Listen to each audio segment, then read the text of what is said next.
Welcome to the League of Legends patch preview. We'll be going over some of the major balance changes coming into the next patch for League of Legends. This video will not cover every change made to the game, but we want to share our thought process for some of the major ones. I'm Freak, and I'm joined here with Morello, lead champion designer. Together, we'll talk about some of the problems we're trying to solve in the next update.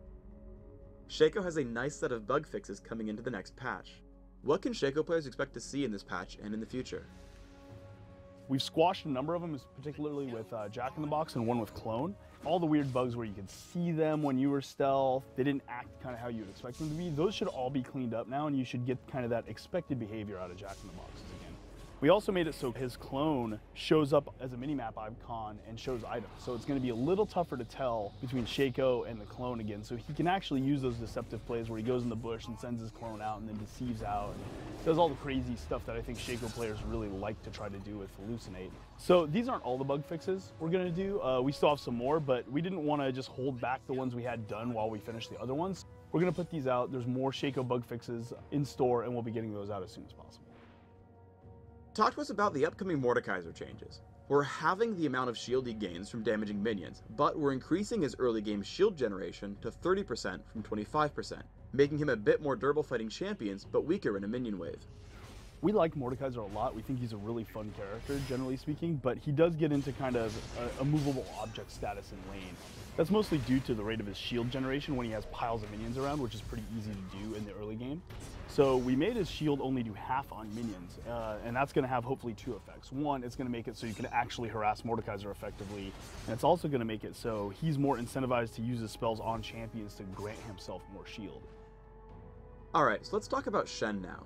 Ever since his last set of nerfs, Shen fans have been begging to get some power back. This patch we're doing some pretty new things with him. What kind of gameplay should we see from this? We actually increased some of his level 1 damages, which will help him jungle and help him very early in the lane, but then those things will start falling off on the base a little bit more back to reasonable levels. But since he can jungle now and his level 1's a little better, we hope that's going to give him both a new place on the team and even out his play a little more. We actually buffed his AP ratios, which may seem like a little bit of a bizarre change, but we wanted to introduce choice to the build, so you could go full tank and be kind of taunt, stand united guy. Or you could be a little bit more hybridized, and you can use those items to kind of do some more late game damage and utility. Now let's discuss Orianna. She's been nerfed a few times recently, and we're hitting her yet again. Her damage numbers feel appropriate now, so what are you hoping to accomplish with a set of nerfs? We like how Orianna plays, and we like what she does, but in lane, it just creates a little too much harass and safety for her. So we want to take down that harass while not really affecting her team fight ability any more than we have to. A couple of things we're doing there is we're lowering the range on Q by 100. That's probably the biggest offender.